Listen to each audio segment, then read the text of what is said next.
साई भक्तांबद्दल नाही तर भिकाऱ्यांबाबत वक्तव्य।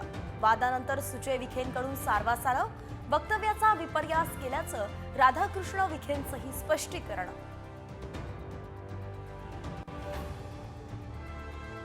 मराठवाड्याच्या हक्काच्या पाण्यावर महायुती सरकारनं दरोडा टाकला।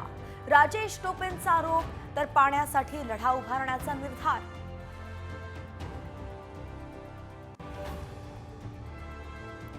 कोल्हापुरात 2 दिवस पाणी पुरवठा बंद।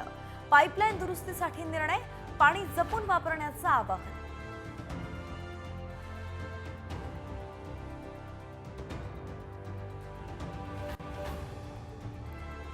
त्र्यंबकेश्वरमध्ये पिसाळलेल्या कुत्र्याचा 10 जणांना चावा। मंदिराच्या दर्शन रांगेतील प्रकार, मोकाट कुत्र्यांचा बंदोबस्त करण्याची मागणी।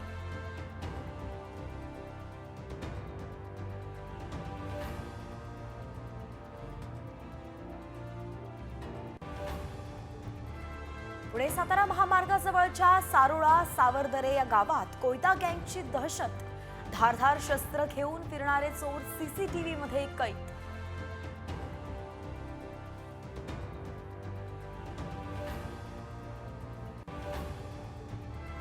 पालघरमध्ये पुन्हा भूकंपाचे धक्के। बोर्डी, दापचरी, तलासरी या भागात भूकंपामुळे घबराट।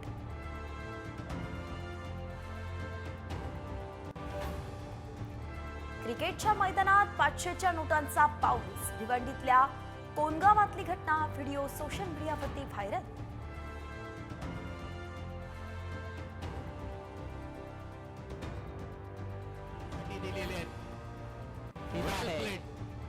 परळी पाठोपाठ बीडमध्ये जरांगे पाटलांच्या विरोधात गुन्हा दाखल।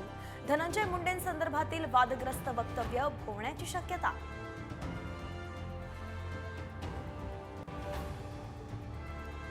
मुंबईतल्या वाढत्या प्रदूषणावर पर्यावरण मंत्री पंकजा मुंडे ऍक्शन मोडवर। उपाययोजनांबाबत बोलावली महत्त्वाची बैठक।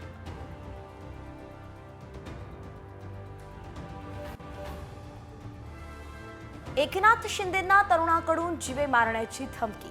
सोशल मीडियावरती व्हिडिओ व्हायरल, गुन्हा दाखल, पोलिसांकडून शोध सुरू।